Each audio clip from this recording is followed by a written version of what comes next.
How's it going, everybody? This is Dusty and Brian with Chasing the Pack. Brian, how's it going? Another day living the dream. We're back, episode 17. We're almost to the 20s, Dusty. We're almost to the 20s and we're in the home stretch of the season. Can you believe So, that? Can you I believe we are almost out of our teenage years? We almost have a grown podcast YouTube channel now. It's almost a grown adult and live on its own. that's right. Last week we started driving. This week we're juniors. Next week we're seniors. I know. Well, you and I kind of are seniors, but different ways. But it's fine. Don't worry about it. Yeah, me for sure. So, last week was a busy week for colleges, though. So, UT, Yes, it was. what's going on? As some people may believe that we did, we ran at Holloway Park, and it was kind of cold when we got there, but then it was hot. And the women got third. They qualified for nationals again. I think it's like the fourth or fifth year now. I can't remember which one, but congrats to them. They secured a spot. They punched their ticket. On the men's side, we had two all region runners, but the region champ, no surprise, was Lee from Tennessee. They ran away with it. They were in like third, with like 3 miles in, and then one of the runners apparently looked to the one next to him and said, "Hey, let's I guess let's stop goofing off now. Let's go." And they just made four of them. Their top four made a massive move, and I think they went 2, 3, 4, 5, maybe, or 2, 3, 4, 7, or something stupid. So they crushed it. Lee and then Florida Southern got in again. No shock there. And then Embry was third. Embry Riddle kind of surprised everybody with that. Got third and beat Alabama Huntsville, who got in on an at-large bid. So it's an exciting weekend. I have a little inside information about that meet. Oh yeah. I do know that in the coaches meeting, it got a little testy with the northern schools versus the Florida schools on start times. Oh yeah. I heard all about that. Yeah. Yeah, so that cracks me up. So I say that to say this. So the northern schools wanted to run as early as possible, as I understand it, and the Florida schools were like, "Yeah, let's push it back a little bit. Why are we trying to rush things?" My guess is the northern schools didn't want to deal with the humidity and the heat that we sometimes have here in Florida, and that might have been an advantage to the Florida schools.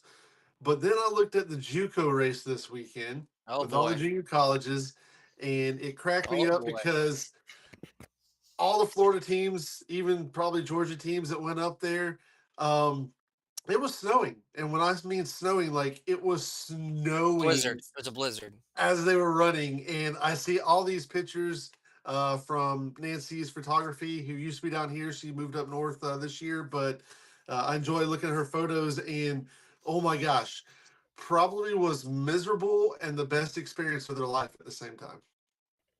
Yeah, it looked that way. It looked pretty miserable more than best experience of her life. I ran in snow once, and I'd like to forget it. Forget it. I I only ran in like a hard rainstorm one time, and that was cold enough for me. Yeah, I don't even know how I would have handled that being from Florida. Since growing older and going to different places with timing, I've since gotten used to the snow. But I can only imagine those that haven't from Florida that went up there and ran this weekend, and how much of a disadvantage it was for them versus the schools that are used to running in the snow all the time up there. But still, what a cool race! I would have loved to be there just to experience that and watch that. Sure. But yeah, so moving on to our next topic. This is kind of one close to me and may have been brought to my attention. Regionals is this weekend for the FHSA. So I Sure. believe they can compete Thursday, Friday, or Saturday. Those are the options. And what I've noticed over the past few years, and this has been a requirement, I know I'm pretty sure 3 to 5 years, I'm not quite sure how long, but chip timing. So it is a requirement to have a chip timing system with a camera at the finish line.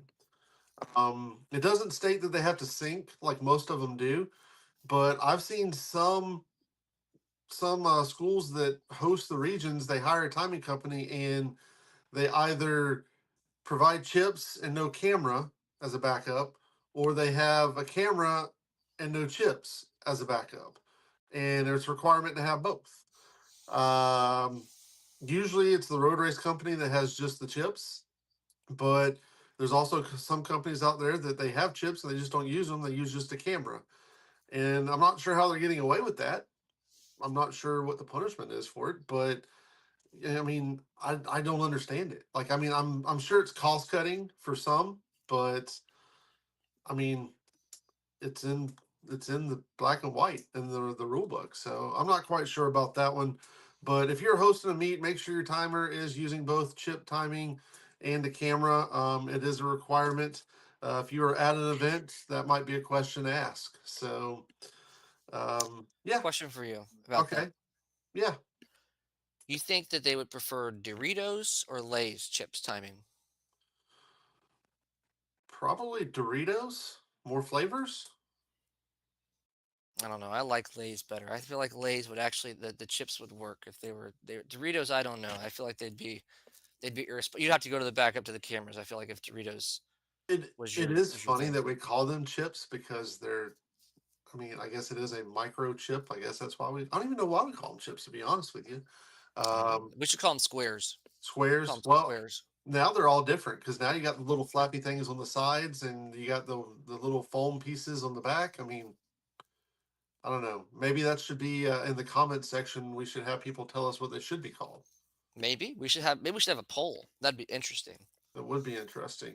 We'll work Mm, on that. yeah. So yeah. So what else you got? What else do we got? So regionals, and we got, let's see, the weather this weekend, which is supposed to be, so there's a triple region at Holloway on Thursday at like 8 a.m. when it starts, or 7:30. It's going to be like 50 degrees. Yep. Between 7:30 and 9, it's going to become 70 degrees, which I think was the problem. Not I think that was the problem with the Division II South region, and I know that from talking to the head coach at UT, Coach Jordan Vacton, that originally the start time was like 9:30 or something dumb, Right. and then they moved it to 9. I think they moved it to 8:30, and of course it made more sense because by the time they finished running that 10K, I mean it was sweltering out there because you had the women's race before and all that stuff. So again, with the triple region, you got people running at 50 degrees, and then I think the 2A region runs at 950. It's going to be like 75 probably by then, if not a little bit hotter.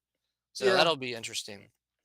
Well, the thing is about Florida and weather and running is you're running each classification different, so you're still running against the same classification. So you just got to beat the same person in the same weather. It's not like you're running, two classifications or you're running against somebody else in the same classification. So Sure. I mean, it really the weather is the weather. I mean, at the state meet they run, all four classifications one day. So it always, the first races of the day are usually great, and normally by the third race of the day it's already hot. Everybody's sweating before they even run. So unless we have like a day like today, it was Mm, freaking cold up here. all day. Yes, and I like it though because I'm tired of sweating. So 22 degrees I think this morning, and 23 maybe a little bit higher than that. It was awesome. I got to get my snow jacket out, my big Did it poofy. snow? Did it snow? It didn't snow, but I'm from Florida, so I have a snow jacket for anything under 40. Um, Okay, I interesting. mean, it's just the way it is. Okay. So yeah. Hmm. But yeah, I think weather's gonna be good this weekend. I've hosted double regions, triple regions before as well, and that's always kind of an argument who goes first, who gets a better time. You got to run the race. Everybody runs the race in the same weather in that race. So it is what it Mm. is. But that's all I got for this weekend. You got anything else? No, I kind of want some Doritos now, though. I don't know about that. I feel a little hungry, so I feel like I might need to get some chips. All right. Well, I think that's a great idea. I think I'm gonna go eat some dinner. Maybe have some Doritos as well. So we'll put a poll up and we'll see what you think they should be called. Give us some suggestions, and then we'll put the poll up. How about that? Yeah, yeah, we need some suggestions. So come on now, give us some thoughts. What do we need to call them? I vote we call them squares. That's what I Squares. vote. We just Okay. call them squares. Well, do that, and then also go vote on who you think is going to win the race. I have the orange and the gator, our new mascots, running against each other, I and saw. we need some more votes on that before we post the finish. Um, who knows who's going to win? I haven't even got it made up yet. So We'll see who wins the race. Well, let's So let's ask uh, let's ask ChatGPT. ChatGPT will tell us who wins. that's right. That's right. All right, Brian. Thanks again, and we'll meet again next week to talk about the state meet. All right, pleasure's always, Dusty. All right. See ya.